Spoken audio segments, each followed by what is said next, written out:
فأعوذ بالله من الشيطان الرجيم بسم الله الرحمن الرحيم فإن آمنوا بمثل ما آمنتم به فقد اهتدوا وإن تولوا فإنما هم في شقاق. عن عبد الله بن عمرو بن العاص رضي الله تعالى عنه قال قال رسول الله صلى الله عليه وسلم تفرقت بنو إسرائيل على 72 ملة وتفترق أمتي على 73 ملة كلهم في النار إلا ملة واحدة قالوا ومن هي يا رسول الله قال ما أنا عليه وأصحابي أخرجه الترمذي وقال هذا حديث حسن غريب مفسر. জাতীয় উলামা মাশায়েখ আইম্মা পরিষদ কর্তৃক আয়োজিত আজকের শানে সাহাবা কনফারেন্সের সম্মানিত সভাপতি এবং উপস্থিত উলামা ইকরাম, তালেবানে ইলম, সময় খুব সংক্ষিপ্ত কিন্তু বিষয় অনেক দীর্ঘ আলোচনার দাবি রাখে। তো আমি ভূমিকা বা একটা যেই তারতিবে করার খেয়াল ছিল সেটা করতে পারছি না, এমনি বিক্ষিপ্ত কয়েকটা কথা বলি। আমার যে বিষয় সে বিষয় আপনারা শুনেছেন, সাহাবা একরাম সত্যের মাপকাঠি, কি ও কেন, কেন ও কিভাবে। সাহাবা একরাম সত্যের মাপকাঠি কেন একটা, দ্বিতীয় হলো কিভাবে তারা সত্যের মাপকাঠি হলেন। আরবিতে কিংবা উর্দুতে এবং এমনকি বাংলা ভাষায়ও এখন খুবই প্রচলিত মিয়ারে হক। মিয়ারে হক সত্যের মাপকাঠি, সাহাবা একরাম মিয়ারে হক সত্যের মাপকাঠি। আগে এই শব্দটার অর্থ আমরা একটু বুঝে নিই। হক যে জিনিস হকের বিপরীতে আসে বাতিল, হকের বিপরীতে সবসময় বাতিল, বাতিলের বিপরীতে হক। হক বলা হয় যেটা সুনিশ্চিত, সেখানে ভিন্ন কিছু হওয়ার সুযোগ নেই। আর বাতিল যেটা তার বিপরীত সম্পূর্ণ, এটা কখনো সঠিক হওয়ারও কোনো অবকাশ রাখে না। এই হক চিনার, এই হক জানার জন্য মানদণ্ড মাপকাঠি কি হবে, এ বিষয়ে আল্লাহ এবং আল্লাহ রসুল এই দুইজন, কিংবা কিতাবুল্লাহ আর সুন্নতে রাসূল, কোরআন আর হাদিস, এই দুটি যে মাপকাঠি, এ নিয়ে দ্বিমত নেই। তথা আমরা আজকে যে আলোচনাটা করতেছি, এখানের প্রতিপক্ষ হিসাবে আমাদের সামনে আছেন, আমাদের আলোচ্য বিষয় হিসাবে যিনি থাকবেন তিনি হলেন মাওলানা মওদুদী সাহেব। তিনি ওনার দুস্তুরে জামাত ইসলামী, যেটা বাংলাদেশ জামাত ইসলামীর সংবিধান, সেখানে তিনি স্পষ্টভাবে লিখেছেন रसूल खुदा के सिवा किसी इंसान को मेयार हक न बनाए, किसी को तनकीद से बालातर न समझे। এটি লা ইলাহা ইল্লাল্লাহ মুহাম্মাদুর রাসূলুল্লাহ, মুহাম্মাদুর রাসূলুল্লাহর ব্যাখ্যা করতে গিয়ে তৃতীয় দফার বা তৃতীয় ধারার উপধারায় 6 নম্বর উপধারায় তিনি এই বিষয়টা লিখেছেন। তো এই রসুল খুদা কে সিওয়া কিসি ইনসান কো মেয়ারে হক না বানায়ে, আমার আলোচ্য বিষয় হলো মূলত এটার সাথে সম্পৃক্ত। আল্লাহর রসুল ব্যতীত কোনো মানুষকে হকের মাপকাঠি, সত্যের মাপকাঠি বানাবে না, এটা হলো ওনার দাবি। যদিও তারা বর্তমান যেটা বাংলা করেছে সে বাংলার মধ্যে পরিবর্তন এনেছে, কিন্তু পরিবর্তন কিভাবে করেছে, পরিবর্তনের মধ্যে কিভাবে একটু প্রতারণার মতো করে আশ্রয় নিয়েছে, আমি সেটা বলার সময় নেই। আপনারা বাংলাটা একটু উর্দুটার সাথে মিলিয়ে দেখবেন সেখানে কিছু কথা শুরুতে বাড়তি যুক্ত করা হয়েছে। তো এই রাসূল খুদা কে সিওয়া কিসি ইনসান কো মেয়ার হক না বানায়ে, সত্যের মাপকাঠি আল্লাহ রসুল ব্যতীত অন্য কেউ হবে না, বানানো যাবে না। এখন এই কথা যখন আমরা মওদুদী সাহেবের বিরুদ্ধে কিংবা আমাদের জামাত ইসলামের ভাইয়েরা যারা আছেন তাদের বিষয়ে, এই বিষয়ে যখন আমরা প্রশ্ন তুলি, কোরআন হাদিসে তো আমরা দেখতে পাই আল্লাহ তাআলা এবং আল্লাহ রসুল নবী ছাড়া কিংবা কোরআন হাদিস ছাড়া আরো কিছুকে সত্যের মাপকাঠি বানিয়েছেন। তো আপনারা সেগুলো অস্বীকার করেন কেন? তখন তারা বিভিন্ন কথা বলেন। তন্মধ্যে একটি হলো সাহাবা একরাম তো গুনাহ করেছেন। 1 নম্বর প্রশ্ন, সাহাবা একরাম গুনাহ করেছেন, তো এখন তারা গুনাহ করেছেন তাই বলে কি আমাদের এখন গুনাহের ক্ষেত্রে ওনারা মাপকাঠি হবেন? দ্বিতীয়, কখনো প্রশ্ন করেন তারা অনেক বিষয়ে মতানৈক্য করেছেন। উদাহরণস্বরূপ এক সাহাবী আল ওযু মিম্মা মাসাতিন নার, আপনারা তালিব ইলম যারা আছেন তারা জানেন বিষয়টা, অথবা আরো সহজ ভাষায় বললে কোন সাহাবী রফিয়া দাইনের পক্ষে, কোন সাহাবী রফিয়া দাইন তরকের পক্ষে, কোন সাহাবী আমিন জোরে বলার পক্ষে, কোন সাহাবী আমিন আস্তে বলার পক্ষে। তো এই ধরনের মতভেদ তো সাহাবা ইকরামের মাঝে পাওয়া যায়। তো এই মতভেদ যে সাহাবা ইকরামের কাছে পাওয়া যায়, মাঝে পাওয়া যায়, তো এখন আমি যদি সত্যের মাপকাঠি মানি তাহলে কাকে মানবো? এক সাহাবার আমলকে যদি সত্যের মাপকাঠি হিসেবে গ্রহণ করি তাহলে আরেক সাহাবার আমল বাতিল। কারণ হক মানি যেটা সুনিশ্চিত সত্য, এর বিপরীতটা সুনিশ্চিত বাতিল। এই ধরনের প্রশ্নগুলো আমাদের সামনে আসে। এবং আরেকটা প্রশ্ন করে, সেটা হলো আয়াত, ফাইন তানাজাতুম ফি শাইইন ফারুদ্দুহু ইলাল্লাহি ওয়ার রাসূল ইন কুনতুম তুমিনুনা বিল্লাহি ওয়াল ইয়াউমিল আখির। তোমরা যদি কোনো বিষয়ে সমস্যায় পড়ো তাহলে আল্লাহ রাসূলের দিকে প্রত্যাবর্তন করো তথা কোরআন সুন্নাহর দিকে প্রত্যাবর্তন করো। এখানে আল্লাহ তাআলা অন্য কিছুকে মাপকাঠি বানাননি, তাহলে আপনারা সাহাবাকে কেন মাপকাঠি বানান? এই ধরনের প্রশ্নগুলো আসে। তো আমি প্রশ্নগুলোর উত্তর আগে দেই, এরপর আমি আলোচনায় যাব, কারণ পরে কতক্ষণ সময় পাবো জানি না। এই বিষয়টা আগে আমাদের কাছে পরিষ্কার হওয়া দরকার যে আসলে মিয়ারে হক, হক বিষয়টা, হক শব্দটাই আগে পরিষ্কার আমরা করি। এখানে যখন বলা হচ্ছে হক মানে সুনিশ্চিত বিষয় যেটা সত্য, এর বিপরীতটা বাতিল। এখন এখানে যে প্রথম প্রশ্নটা করা হয়, সাহাবা একরাম গুনাহ করেছেন, আচ্ছা আপনি বলেন এই গুনাহ শব্দটা এটা কি কোনো হকের বিষয় হলো? কি বলেন, আমার কথা বুঝে আসতেছে? হক, হক শব্দ যখন বললাম, তো এটার বিপরীতে আপনি যখন বললেন সাহাবা একরাম তো অনেকে গুনাহ করেছেন, উদাহরণস্বরূপ কেউ মায়েজা ইসলামী রাদিয়াল্লাহু তাআলা জিনার কথা বলেন, আরো বিভিন্ন ধরনের গুনাহের বর্ণনা বা বিষয় আছে। তো এখন সাহাবা একরাম যদি সত্যের মাপকাঠি হয় তাহলে গুনাহের ক্ষেত্রেও কি তারা আমাদের জন্য মাপকাঠি? তো উনি আসলেই হক শব্দটার অর্থই বুঝে নাই। হক মানি যেটা সত্য, হক মানি যেটা আল্লাহর আনুগত্য হয়, হক মানি যেটা কোরআন হাদিসে করতে বলা হয়েছে সেটা, হক মানি যেখানে আল্লাহর নাফরমানি নেই, এটাই তো হকের অর্থ। তো সেখানে তো কোনো সাহাবী যদি গুনাহ করে অথবা কোনো পাপ করে, কোনো এই ধরনের কিছু করে, তো সেটা এটার ভিতর তো আসবেই না। তো এই নিয়ে প্রশ্ন, আপনি তো হক শব্দের অর্থটাই প্রথমে বুঝলেন না, এক। দ্বিতীয় বিষয় হচ্ছে সাহাবা একরাম অনেক বিষয়ে মতানৈক্য করেছেন। তো আমরা এখন কি করব? যদি আমরা একটাকে করি তাহলে আরেকটা বাতিল হিসেবে সাব্যস্ত হবে, অথবা আমরা একটাকে যদি হক বলি তাহলে আরেকটাকে আমাদেরকে অবশ্যই বাতিল বলতে হবে। তাহলে এখানে সাহাবা একরাম সত্যের মাপকাঠি কিভাবে হলেন? কারণ এক সাহাবীকে আপনি সত্য বলছেন, আরেক সাহাবীকে আবার বাতিল বলছেন। এখানেও তাদের বুঝতে ভুল।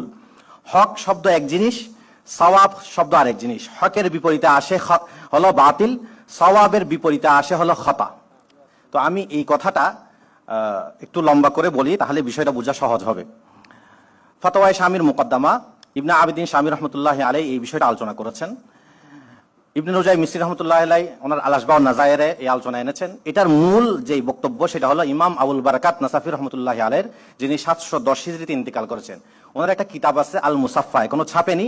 এই আল মুসাফফা মাকতুতা আছে, এটার শেষে এই বক্তব্যটা আছে। সেইখান থেকেই মূলত ইবনে আবিদিন শামী এবং ইবনে নুজাই মিসরি রহমতুল্লাহ আলাইহি আর অনেকেই এই কথাটা নকল করেছেন। তিনি বলেন, ইযা সুইলনা আন মাযহাবিনা ওয়া মাযহাবি মুখালিফিনা ফিল ফুরু' ইয়াজিবু আলাইনা আন নুজিবা বিআন্না মাযহাবানা সাওয়াবুন ইয়াহতামিলুল খাতা ওয়া মাযহাবা মুখালিফিনা খাতাউন ইয়াহতামিলুস সাওয়াব লিআন্না লাউ কাতা'আতাল কওল লামা সাহহা কওলুনা ইন্নাল মুজতাহিদা ইখতি ওয়া ইউসিব ওয়া ইযা সুইলনা আন মু'তাকাদিনা ওয়া মু'তাকাদি খুসুমিনা ফিল আকায়েদ ইয়াজিবু আলাইনা আন নাকুল আল হাক্কু মা নাহনু আলাইহি ওয়াল বাতিলু মা আলাইহি খুসুমুনা হাকাযা নুকিলা আনিল মাশায়েখ রাহিমাহুমুল্লাহু তাআলা। এই বক্তব্য আপনার কোথায় আছে? হলো ইমাম আবুল বারাকাত নাসাফি রহমতুল্লাহ আলাইহি আল মুসাফফা কিতাবের শেষে। সেখান থেকে ইবনে আবিদিন শামী এবং ইবনে নুজাই মিসরি রহমতুল্লাহ ওনারা নকল করেছেন। এখানে সুস্পষ্টভাবে দেখতে পাচ্ছেন মাযহাবি ইজতিহাদি যে সমস্ত বিষয়, মাযহাবের গণ্ডি হলো যেখানে বিষয়টা অকাট্য না, সুনিশ্চিত না, যেখানে একাধিক পদ্ধতি করার সুযোগ কোরআন হাদিসেই রেখে দিয়েছে। যারা উসুল শাসি পড়েছেন সেখানে আপনারা পড়েছেন যে সালাসাতা কুরু, কারুনের মানে হাইজ, কারুনের মানা তুহুর, তাহলে একাধিক অর্থের সম্ভাবনা আছে, তাহলে এখানে মাযহাব সৃষ্টি হয়। এভাবে কেরাত খলফাল ইমামের বহস যারা পড়েছেন শুনেছেন তারাও জানেন, আমিন জুড়ে বলা আসতে বলা এগুলো যারা শুনেছেন আপনারা সকলেই জানেন যে যেখানে ইহতিমাল, যেখানে একাধিক অর্থের সম্ভাবনা, একাধিক ব্যাখ্যার সম্ভাবনা, একাধিক বিধানের সম্ভাবনা, সেখানেই হয় মূলত ইজতিহাদ। তো যেখানে ইজতিহাদ হয় সেখানে মাযহাব সৃষ্টি হয়। এই মাযহাব সৃষ্টি যখন হয় তখন সেখানে এক পক্ষকে বলা হয় সওয়াব, আরেক পক্ষকে বলা হয় খতা। এক পক্ষের আমলটাকে সওয়াব, আরেক পক্ষের আমলটাকে বলা হয় খতা। অর্থাৎ যেটা সুনিশ্চিত না, সম্ভাবনাময় সঠিক, আর তার বিপরীত যেটা আছে সেটা হলো সম্ভাবনাময় ভুল। আপনারটাও সম্ভাবনাময় সঠিক, ওটাও হলো সম্ভাবনাময় ভুল। অকাঠ্যভাবে কোনোটাকেই আপনি কি বলতে পারবেন না, সঠিক আর ভুল বলতে পারবেন না। এটা হলো মাযহাবের বিষয়। দ্বিতীয় হলো আকীদার যখন বিষয় আসে সেখানে হক আর বাতিল বলা হয়। যেমন এখানে উনি স্পষ্ট করে শব্দ চয়ন করেছেন, ওয়াইদা সুইলনা আন মুতাকাদিনা ওয়া মুতাকাদি খুসুমিনা ফিল আকাইদ ইয়াজিবু আলাইনা আন নাকুল আল হক মা নাহনু আলাইহি। বলে এখানে যদি আমাদের আকীদা সম্পর্কে জিজ্ঞাসা করা হয় আমরা জবাব দিব হক ওইটাই যেটা আমরা পোষণ করে, যেটার উপর আমরা আছি। ওয়াল বাতিলু মা আলাইহি খুসুমুনা, আর বাতিল হলো আমাদের বিপরীত যারা আকীদা পোষণ করে এরা হলো বাতিলের উপর আছে। তো এখানে হলো হকের বিপরীতে বাতিল আসছে, অর্থাৎ সুনিশ্চিতভাবে যে জিনিসটা হয় সেটাকে বলা হয় হক, এটার মধ্যে কারো দ্বিমত করার কোনো সুযোগ নেই। এর বিপরীতটা হলো বাতিল, যেটাকে আল্লাহ তাআলা বলেছেন ফামাযা বাদাল হাক্কি ইল্লা দলাল, হকের পরে দলাল ছাড়া গুমরাহ ছাড়া কিছু থাকে না। কিন্তু সওয়াব আর তার মধ্যে বিপরীত হলো খাতার মধ্যে আপনার নিকটে এটা সঠিক, আরেকজনের নিকটে সঠিক নাও হতে পারে। কিন্তু হক আর বাতিলের ক্ষেত্রে কারো কারো নিকটে হওয়ার সুযোগ নাই, সকলের নিকটে হক সকলের নিকটে বাতিল, এইভাবে এটা সাব্যস্ত হবে। এখন আসেন সাহাবা ইকরাম যেই ইজতিহাদি মাসআলাগুলো আছে সেই ইজতিহাদি মাসআলাগুলোর ক্ষেত্রে ওনারা যে বিষয়টা করেছেন সেখানে তো হক বাতিল করেন নাই, সেখানে তো হয়েছে সওয়াব আর খতা। তো এখানে আমাদের যে শব্দ চয়ন সেই শব্দ চয়নটা আপনাকে খেয়াল করতে হবে যে মেয়ারে হক, হকের মাপকাঠি, মেয়ারে সওয়াব বলা হয় নাই, সঠিক হওয়ার মাপকাঠি বলা হয় নাই, বলা হয়েছে মেয়ারে হক, সত্যের মাপকাঠি। তার মানে তার বিপরীত বিষয়টা সম্পূর্ণ ভুল। কিন্তু সাহাবা ইকরামের যে আমিন জোরে বলা আসতে বলা এই সমস্ত বিষয় এখানের মধ্যে তো সওয়াব আর খতার বিষয়, এখানে হক আর বাতিলের বিষয় না। ঠিক আছে, তো এই বিষয়টা তো পরিষ্কার হয়েছে, আরেকটু ব্যাখ্যা করা দরকার ছিল কিন্তু সময় কম, এজন্য পাচ্ছি না। আচ্ছা, এরপর এই বিষয়ে যেই গবেষণা আছে, অর্থাৎ সাহাবা ইকরাম যে সত্যের মাপকাঠি এটা বলতে আসলে কি বুঝায় আমি একটু শেষে বলতেছি। এর আগে আমি ওই আয়াতটার উত্তর দিয়ে দিই, ফাইন তানাজাতুম ফি শাইইন ফারুদ্দুহু ইলাল্লাহি ওয়ার রাসূল। এই আয়াত দিয়ে প্রশ্ন তোলা হয়, সম্ভবত আবুল কালাম আজাদ সাহেব মনে হয় জামাত ইসলামী, উনিও এই আয়াত আরো বিভিন্ন জনে লিখেছেন, বলেছেন যে এখানে তো আল্লাহ স্পষ্ট করে বলছেন তোমাদের যদি সমস্যা হয়, তোমাদের যদি সমাধানের দরকার হয় তাহলে আল্লাহ রাসূল কিংবা কোরআন হাদিসের কাছে যাও, অন্য কোথাও যেও না। তো এখানে আপনি সাহাবাদের কাছে যাবেন কেন, অন্য কারো কাছে যাবেন কেন? এটার আমি তাহকিকি জবাব দেওয়ার আগে কিছু এলজামি প্রশ্ন করি। প্রথম নম্বর প্রশ্ন হলো, আপনি শুধু কি আয়াত এটা দেখেছেন নাকি আয়াত আরো আছে? নাকি ওই হিজবুত তাওহীদের মতো তারা বলে যে মহিলাদেরকে যে পর্দা করার কথা আছে এটা তো শুধু হলো ইয়া আইয়ুহান নাবিয়্যু কুল লিআজওয়াজিকা, শুধু তাদের স্ত্রীদেরকে, অর্থাৎ আমাদের নবীর যারা আম্মা জান ছিলেন আমাদের নবীগণের স্ত্রী, ওনাদেরকে পর্দার কথা বলা হয়েছে। কিন্তু অন্য আয়াতে যে আবার বলা হয়েছে ইয়া আইয়ুহান নাবিয়্যু কুল লিআজওয়াজিকা ওয়া বানাতিকা ওয়া নিসাইল মুমিনিনা, এই আয়াতটা দেখে না, এটা আর বলে না। তো উনিও মনে হচ্ছে এই আয়াতটা পড়েছেন, আর কোনো আয়াত পড়ে নাই, কারণ এর 2-3 পৃষ্ঠা পরেই তো আয়াত আছে একই সূরার যে ওয়াইদা জাআহুম আমরু মিনাল আমনি আবিল খাউফি আযাউ বিহি ওয়ালাউ রাদ্দুহু ইলা রাসূলি ওয়া ইলা উলিল আমরি মিনহুম। তো এখানে তো রাসূলের সাথে আবার উলুল আমরকে যোগ করা হয়েছে। কোনো একটা বিষয়ের যদি সমস্যার সমাধানের ক্ষেত্রে আল্লাহ রাসূলের সাথে উলুল আমরকে যোগ করা হয়েছে। তো আপনি এই আয়াতটা দেখলেন না, এখানে তো আরেকটা বিষয় যুক্ত হয়েছে। দ্বিতীয়, তাদের কাছে প্রশ্ন, যারা এই আয়াত দিয়ে প্রশ্ন তোলেন যদি সত্যের মাপকাঠি কোরআন হাদিস ছাড়া অন্য কিছু না হয় তাহলে ওনারা ইজমাকে সত্যর মাপকাঠি মানেন কিনা? প্রশ্ন, ইজমাকে সত্যের মাপকাঠি মানেন কিনা? যদি বলা যায় ইজমাকে সত্যের মাপকাঠি মানেন তাহলে তো আপনি এই আয়াতের বিরোধিতা করলেন, কারণ এখানে তো বলা হয়েছে শুধু কোরআন হাদিসের কথা, আপনি ইজমা আবার কোত্থেকে আনলেন? আর যদি বলা হয় যে না ইজমাও সত্যের মাপকাঠি, তাহলে সাহাবাকে সত্যের মাপকাঠি মানতে অসুবিধা কি? কারণ অন্য আয়াত থেকে তো আপনি ইজমাকে সত্যের মাপকাঠি মানতেছেন, তো আমরাও সাহাবাকে অন্য আয়াত থেকে সত্যের মাপকাঠি মানতেছি, কথা তো একই। তৃতীয় প্রশ্ন, জুমার সানি আজান, এই যে সানি আজান জুমার মধ্যে যে দ্বিতীয় আজানটা হয় এটা কোন মাপকাঠিতে আপনারা মানেন সেটা আমাকে বলেন। কারণ এটা তো রসুল বলেন নাই, এটা তো কোরআনে নাই, এটা তো হাদিসে নাই। এটা জুমার সানি আজান এটা কে চালু করেছেন বলেন? হযরত উসমান রাদিয়াল্লাহু তাআলা আনহু। তো যদি সত্যের মাপকাঠি হিসাবে যদি শুধু একমাত্র নির্ধারিত হয়ে যায় আল্লাহ রসুল, কোরআন আর হাদিস, তাহলে জুমার সানি আজানটা আপনাদের দেওয়ার কোনো সুযোগ নেই। কেন? কারণ এখানে সত্যের মাপকাঠি আপনি আল্লাহ রসুলকে বাদ দিয়ে সাহাবীকে মেনেছেন, খলিফাকে মেনেছেন। আবার এখানে কেউ কেউ প্রশ্ন করে খলিফাদেরকে যে মানার কথা আছে এটা হলো ওনারা সরকার হিসাবে তাদেরকে মানতে হয়েছে, কারণ সরকারের আনুগত্য করা ফরজ। যখন বলা হয় আলাইকুম বিসুন্নতি ওয়া সুন্নাতিল খুলাফায়ে রাশিদিন আল মাহদিয়িন, এই হাদিস দিয়ে দলিল দেওয়া হয় এটা হলো সরকার হিসেবে সরকারের যে আনুগত্য করা সেটা হিসেবে বলা হয়েছে। আচ্ছা, যদি এটা মেনে নেওয়া হয় তো সরকারের আনুগত্য তো যতদিন সরকার থাকে ততদিন না, সরকার যদি চলে যায় তাহলে তো এই সরকারের আনুগত্য থাকে না। তো সাহাবা একরাম যখন হযরত উসমান রাদিয়াল্লাহু তাআলা কি ছিলেন, খলিফা ছিলেন, তখনও না সেটার আনুগত্য ছিল। হযরত উসমান দুনিয়া থেকে চলে গেছেন, তাহলে এখনো কেন জুমার সানি আজান চালু আছে? প্রশ্ন আসবে না? আচ্ছা, এরপর আসেন নিয়মিত যে আপনারা তারাবির নামাজ পড়েন জামাতের সাথে, এটা তো আল্লাহ রাসূল করেন নাই। নিয়মিত 30 দিন যে জামাত তারাবি পড়েন যে এটা তো আল্লাহ রাসূল করেন নাই, এটা কে করেছেন?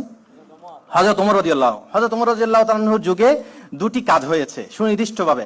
একটি হলো নিয়মিত প্রতিদিন 30 দিন একেবারে 20 রাকাত তারাবির ব্যবস্থা জামাতের সাথে, আর একটা হলো রাকাত সংখ্যা নির্ধারণ 20 রাকাত করা।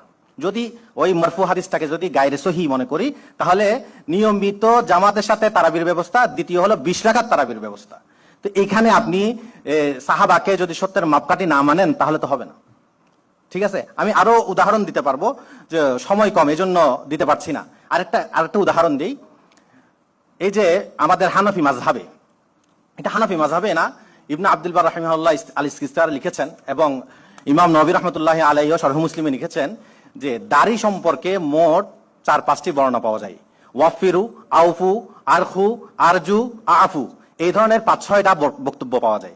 সবগুলোর অর্থ হচ্ছে, ইমাম নবী রাহমাতুল্লাহ লিখেছেন, তারকুল লিহিয়াতি আলা হালিহা, দাড়িকে একেবারে আপন অবস্থায় ছেড়ে দেওয়া, এখানে কাটার কোনো সুযোগ নেই। তিরমিজিতে একটা বর্ণনা আছে, তিরমিজি সানিতে, কানা নবী সাল্লাল্লাহু আলাইহি ওয়াসাল্লাম ইয়াখুযু মিন লিহিয়াতিহি মিন তুলিহা ওয়া আরজিহা। এই হাদিসটা যায়িফুন জিদ্দান, এটা গ্রহণযোগ্য না, এটা কোনোভাবে আমলযোগ্য মনে করার কোনো সুযোগ নেই। এখন মারফু হাদিস যদি আপনি ধরেন, তাহলে সাহাবা আপনার দাড়ি কাটার কোনো সুযোগ নেই। এখন আসেন, আপনি যদি বুখারী 2য় খণ্ড যান, সেখানে হযরত ইবনে ওমরের বর্ণনা আছে, কানা ইবনে ওমর ইযা ইহতাজ্জা আবি তামারা আবাজা আলা লিহিয়াতিহি, যখন হযরত ইবনে ওমর রাদিয়াল্লাহু তাআলা হজ করতেন বা উমরা করতেন, তখন তিনি দাড়িকে একমুঠ করে ধরতেন, এরপর ফামা ফাযালা আখাযাহু, যা অতিরিক্ত হতো তা কেটে ফেলতেন। দাড়ি সম্পর্কে সবচেয়ে বেশি হাদিস বর্ণনা করেছে হযরত আব্দুল্লাহ ইবনে ওমর রাদিয়াল্লাহু তাআলা। এরপর সবচেয়ে বেশি হাদিস বর্ণনা করেছে হযরত আবু হুরায়রা রাদিয়াল্লাহু তাআলা। আবু হুরায়রা সম্পর্কে তার ছাত্র আবু যুরআ বলেন, মুসান্নাফ ইবনে আবি শাইবাতে এটা সনদ সহি সনদে বর্ণিত হয়েছে, হযরত আবু হুরায়রা রাদিয়াল্লাহু তাআলা কি করতেন, দাড়িকে একমুঠ ধরতেন, এরপর ফামা ফাযালা আখাযাহু, যেটা অতিরিক্ত হতো সেটা কেটে ফেলতেন। হাসান বসরি রাহমাতুল্লাহি আলাইহির বর্ণনা আসছে, এটা মুসান্নাফ ইবনে আবি শাইবাতে আছে, কানু ইউরাখিসুনা ফিমা যাদা আলাল কবজা, এক মুষ্টির অতিরিক্তর ক্ষেত্রে সাহাবা একরাম তাবিন, কেন হাসান বসরি তাবি, জাইউল কদর তাবি, 110 হিজরিতে ইন্তেকাল, তো তারা সাহাবা এবং তাবি এক মুষ্টির অতিরিক্ত দাড়ি কাটার ক্ষেত্রে তারা রুখসত দিতেন। এই জায়গায় আপনি আসেন, যদি সাহাবা একরামকে যদি কেউ সত্যের মাপকাঠি না মানেন, তাহলে ওই ব্যক্তির দাড়ি কাটার কোনো সুযোগ নেই। কারণ দাড়ি যেটা হাদিসের মধ্যে আছে, ওয়াফিরু, আফু, আউফু, আরজু, আরখু, আফু, এই সবগুলো অর্থ হলো তারকুল লিহিয়াতি আলা হালিহা, দাড়িকে আপন অবস্থায় কি করতে হবে, ছেড়ে দিতে হবে। তো এখন যদি আপনি সাহাবা একরামকে সত্যের মাপকাঠি মানেন, যেমন আমাদের হানাফি মাযহাব সহ সব মাযহাবের সম্পর্কে এসেছে যে তারা দাড়িকে একমুঠ ধরে বাকি অংশটুকু কাটার কি দিতেন, রুখসত দিতেন, সুযোগ দিতেন। তো সাহাবা একরামকে যদি সত্যের মাপকাঠি মানা হয়, তাহলে এই দাড়ি কাটার আপনি সুযোগ পাবেন। আর যদি সাহাবা একরামকে যদি আপনি সত্যের মাপকাঠি না মানেন, তাহলে দাড়ি আর কোনোভাবে আপনার একেবারে পা পর্যন্ত হলেও কাটার কোনো সুযোগ নেই। বুঝে আসছে কথা আমার? তো এই জন্য সাহাবা একরামকে সত্যের মাপকাঠি, এটা শুধু এমনি শব্দ বা আমরা দাবি করি যে এমন না, এরকম আপনি একটা একটা করে যদি বিধান দেখেন, অনেকগুলো বিধান আপনি পাবেন যে সাহাবা একরামকে সত্যের মাপকাঠি না মানলে আপনি নিজে মুসিবতে পড়ে যাবেন। যেমন আপনি এখানে দাড়ি কাটারই কোনো সুযোগ পাচ্ছেন না, সাহাবা একরামকে মানার পরে আপনি এই সুযোগটা পাবেন, এছাড়া আর কোনো সুযোগ নেই দাড়ি কাটার। আচ্ছা, এরপর আসেন, তো সাহাবা একরামকে সত্যের মাপকাঠি মানার অর্থ হচ্ছে সাহাবা একরাম যে বিষয়টার উপর আছেন সেটাকে গ্রহণ করা, তার মতের বিপরীতে না যাওয়া। এজন্য মুফতি ফয়জুল্লাহ সাহেব রহমতুল্লাহ আলাইহি, মুফতি আজম যে ছিলেন তিনি আমাদের বাংলাদেশের, মুফতি ফয়জুল্লাহ সাহেব রহমতুল্লাহ আলাইহি, ওনার একটা কিতাব আছে ছোট্ট, জাওয়াহিরুল হিকাম, সেখানে তিনি লিখেছেন সাহাবা একরাম সত্যের মাপকাঠি হওয়ার অর্থ কি। 3টা বিষয়। একটা হলো যেই আকীদা সাহাবা একরামের আকীদার বিপরীত হবে, যেই ইজতিহাদ সাহাবা একরামের ইজতিহাদের বিপরীত হবে, যেই তাআমুল যে আমলটা সাহাবা একরামের আমলের বিপরীত হবে, এই সবগুলোই হলো বাতিল। সহজ কথায়, যেই আকীদা সাহাবা একরামের আকীদার বিপরীত, যেই ইজতিহাদ সাহাবা একরামের ইজতিহাদের বিপরীত, উনি এখানে মিসাল দিয়েছেন মাতরুকুত তাসমিয়া আমদান, যেটা হেদায়ার মধ্যে আছে। তৃতীয় হলো যেই আমল তাআমুলে সাহাবার বিপরীত হবে, যেমন আমি দাড়ির মিসাল দিয়েছি, এই তাআমুলে সাহাবার বিপরীত হবে, সেটাই কি হয়ে যাবে, বাতিল হয়ে যাবে। এখন আকীদা সম্পর্কে আমি একটা উদাহরণ দেই, সময় কতটুকু আছে একটু বলবেন, শুধু 5 মিনিট। আচ্ছা, যে আকীদা সম্পর্কে সাহাবা একরামকে যদি সত্যের মাপকাঠি না মানা হয়, তাহলে কি মুসিবতটা হয় সেটা দেখেন, এবং মৌদুদী সাহেব এটার কারণে কিরকম মুসিবতে পড়েছেন।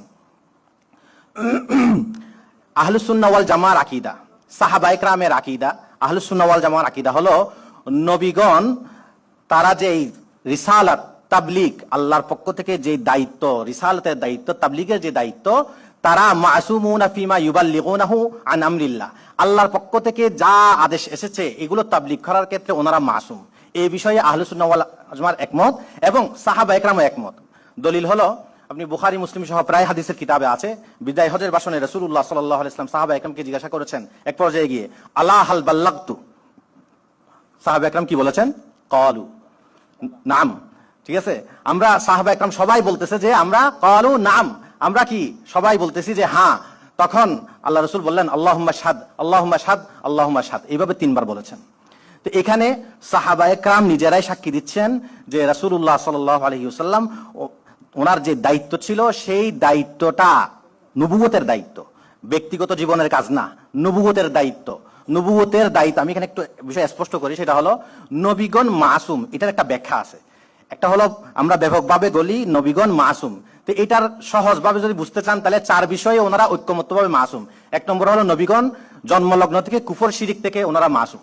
2 নম্বর হলো নবীগণ তাদের এই তাবলীগের রিসালাতের ক্ষেত্রে পৌঁছানোর ক্ষেত্রে তারা মাসুম, এখানে কোনো বেশকম হয় নাই, কোনো ত্রুটি হয় নাই, বিচ্যুতি হয় নাই, কিচ্ছু হয় নাই। 3 নম্বর হলো ওনারা এমন কোন নিম্নমানের কাজ করে নাই যে নিম্ন মানের কাজ থেকে মানুষের ঘৃণা সৃষ্টি হয়। যেমন সামান্য একটা ছোট কিছু মরিচ একটা চুরি করা, এই ধরনের ছোটখাটো কিছু বিষয় যেগুলো মানুষের বেইজ্জতি হয়, অসম্মানী হয়, এই ধরনের কাজ থেকে। 4 নম্বর বিষয় হলো নবীগণ প্রবৃত্তির তাড়নায়, খাহেসাতে নফসানি, প্রবৃত্তির তাড়নায় কোনো কাজ করেননি। এই 4টা বিষয়ে নবীগণ মাসুম, এটা হলো ঐক্যমত্য। এরপর ওনারা কাবলা নবুয়া, বাদা নবুয়া, কবিরা গুনাহ, সগীরা গুনাহ ইত্যাদি এগুলো নিয়ে তাফসীলি আলোচনা আছে কিতাবে, এটা বলার সময় নাই। কিন্তু এখানে একটা বিষয় যেটা আমি বলছি সেটা হলো ওনারা নবীগণ তাদের রিসালাত তাবলীগের দায়িত্ব পালনের ক্ষেত্রে ওনারা মাসুম।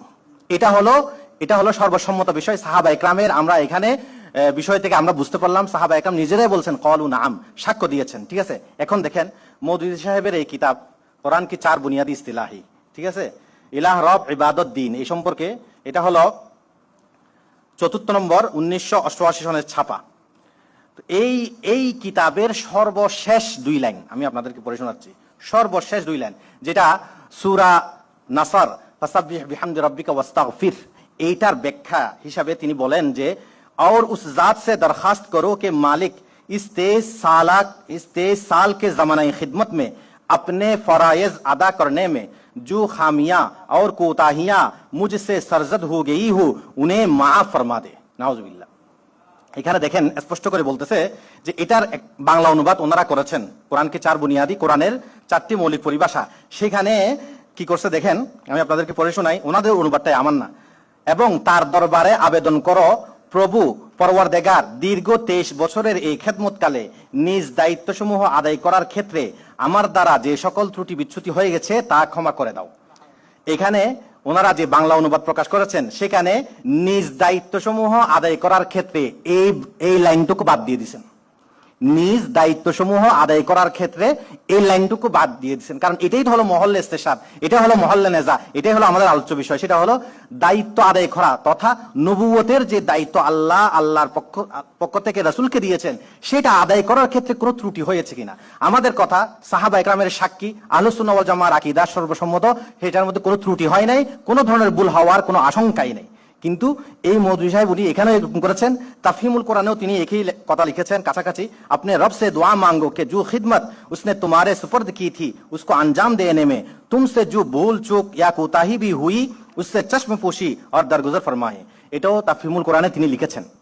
এখন দেখেন আমি যে জায়গাটা বোঝাতে চাচ্ছি সেটা হলো এই যে সাহাবা একরামকে যদি সত্যের আপনি মাপকাঠি মানেন তাহলে আপনি অবশ্যই বিশ্বাস করবেন যে সাহাবা একরাম যেটা সাক্ষ্য দিয়েছে ওনারা আল্লাহ রসুল দায়িত্ব আদায়ের ক্ষেত্রে সম্পূর্ণ মাসুম, নিষ্পাপ, কোনো ধরনের ভুল ত্রুটি হয় না, এটা ক্বালু নাম বলে সাক্ষ্য দিয়েছেন। এটাই আহলুস সুন্নাহ ওয়াল জামাআর আকীদা।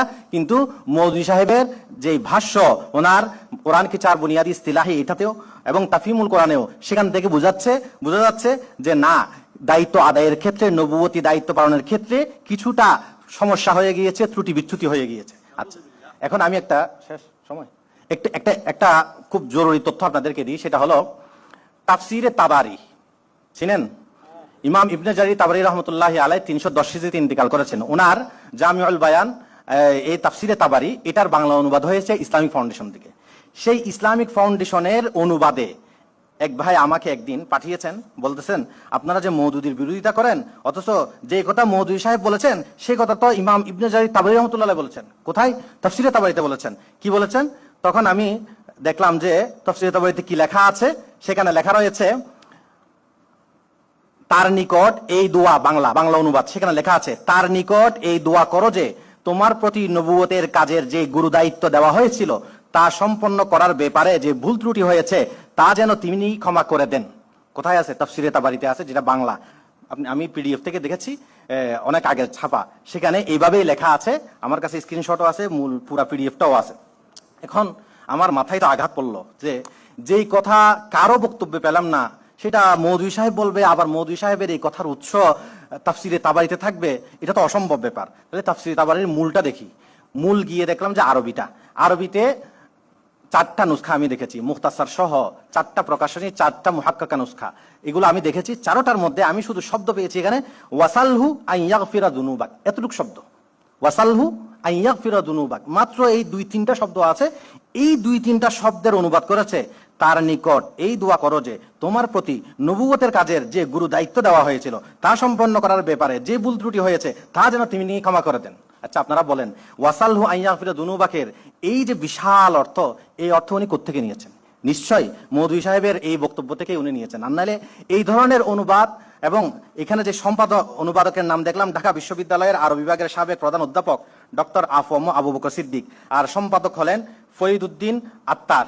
এই 2 জন আমি চিনি না, ওনারা কোন দল করেন, কি আকি রাখেন তাও জানি না, কিন্তু ওনারা অনুবাদের ক্ষেত্রে এত বড় খেয়ানত এবং ইমান বিধ্বংসী কথা কিভাবে এখানে ওনারা যুক্ত করলেন, নিজ থেকে বাড়ালেন, সম্পাদক সাহেবও যাচাই করেননি, অনুবাদক সাহেবও কোত্থেকে আনলেন আল্লাহ মালুম। তো এই জন্য আপনারাও এই বিষয়টা সতর্ক থাকবেন যে এই ধরনের যাতে কেউ কোনো কাজ করতে না পারে। এবং দেখলে আপনি এটা বিশ্বাস করবেন, এটা চোখ বুঝে বলতে পারবেন যে নবীগণ ওনারা তাদের দায়িত্ব পালনে মাসুম। এটা একবারে সর্বসম্মত, কারো থেকে আপনি বক্তব্য দেখাতে পারবেন না। 1400 বছরে যদি কেউ করেও থাকে সে হলো মাতরুক, সেই কথা অগ্রহণযোগ্য, সেটা কোনোভাবেই মেনে নেওয়া যাবে না। ঠিক আছে? তো এটা আমরা ভালোভাবে জেনে রাখি।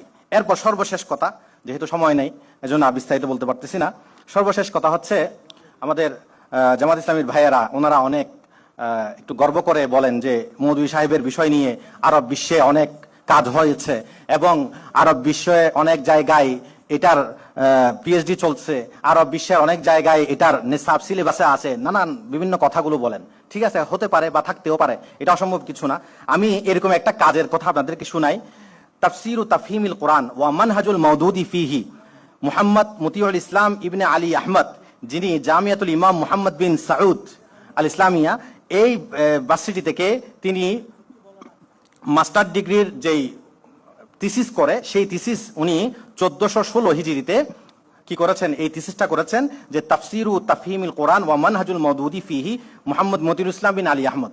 তিনি সেখানে তিনি মওদুদি সাহেবের আকীদাগত বিষয় নিয়ে, মওদুদি সাহেবের নবীগণের উপর যে আক্রমণ, সেই সমস্ত বিষয় নিয়ে, যেমন সেখানে ইউসুফ আলাইহিস সালামের কথা আসছে, আইয়ুব আলাইহিস সালামের কথা আসছে, আমাদের আইয়ুব আলাইহিস সালামের কথা আসছে, এই ধরনের আরো বিভিন্ন নবীগণের কথাগুলো সেখানে তিনি তুলে ধরেছেন। এমনকি সাহাবা ইকরামের শানে তিনি যেই নিচু ধরনের কথা বলেছেন, সেই কথাটুকু সেই তাফহিমুল কোরআন থেকে তিনি তুলে ধরেছেন। এটার একটা সংক্ষিপ্ত রূপ আপনি পাবেন, আখতাউন আকাদিয়া ফি তাফসিরিল মওদুদি আল মুসাম্মা তাফহিমুল কোরআন।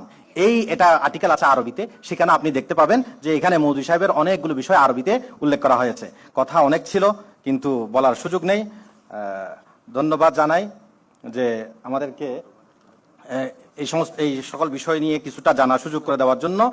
সর্বশেষ একটা কথা বলি, যেটা বললাম সেটা হলো নবীগণ সাহাবা একরাম সত্যের মাপকাঠি। সেই সাহাবা একরাম সত্যের মাপকাঠি হওয়ার কথা হলো এটা যে সাহাবা একরামের কথা থেকে আমি কোনোভাবে বের হতে পারবো না। যদি সাহাবা একরামের সেই বিষয়ে কোনো মত থাকে, চাই সেটা আকীদাগত হোক, চাই সেটা ইজতিহাদগত হোক, চাই সেটা আমলগত হোক, সেখানে যদি সাহাবা একরামের যদি কোনো মত থাকে তাহলে আপনি অবশ্যই সেই মতের ভিতরে থাকতে হবে। এটাই ইমাম আবু হানিফা রাহমাতুল্লাহ আলাইহি বলেছেন যে ফাইল্লাম আজিদ ফি কিতাবিল্লাহি ওয়ালা সুন্নতি রাসূলিহি আখুযু বিকাউলি আসহাবিহি আখুযু বিকাউলি মান শি'তু মিনহুম ওয়া আদউ কাওলা মান শি'তু ওয়া লা আখরুজু মিন কাওলিহিম ইলা কাওলি গায়রিহিম। আমি সাহাবা একরামের কথা থেকে বের হয়ে যাই না, হ্যাঁ, যার কথার ইচ্ছা নেই, যার কথা ইচ্ছা বাদ দিয়ে দিই, কিন্তু একেবারে বের হয়ে যায় না। এই কথা ইমাম আবু হানিফা থেকে ওনার 6 জন ছাত্র, ইবনুল মুবারক রহমতুল্লাহ আলাই, আবু ইউসুফ রহমতুল্লাহ আলাই, হাসান ইবনে জিয়াদ আল-লুলি রহমতুল্লাহ সহ মোট 6 জনের রিওয়ায়াত করেছেন। আপনি মুসনাদ আবি হানিফা, ইমাম আবু নুআইম আল-আসফাহানির এখানেও আছে, তারিখ ইবনে মাঈন, রিওয়ায়াত দুরি, সেখানেও আপনি পাবেন, আরো বিভিন্ন কিতাবে পাবেন। আল্লাহ তাআলা আমাদেরকে বুঝার তৌফিক দান করুন। ওয়া আখিরু দাওয়ানা আলহামদুলিল্লাহ।